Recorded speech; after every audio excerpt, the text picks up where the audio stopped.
Market daily visualization for July 7th, 2026. Start with adjusting the price reference and the price bar.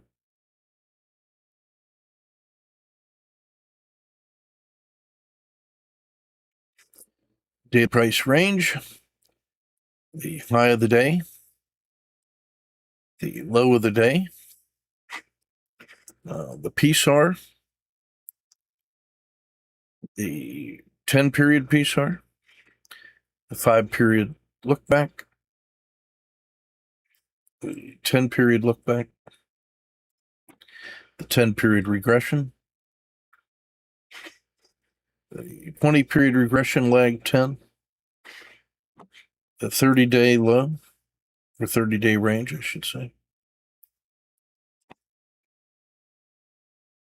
the 150-day range,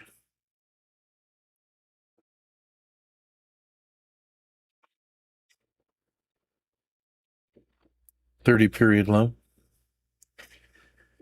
the 30 SMA. Let's see. Yep, still looking good. Didn't fail much. Held yesterday's low at the close. Running out of steam, though, as this entire 30-period range continues to compress.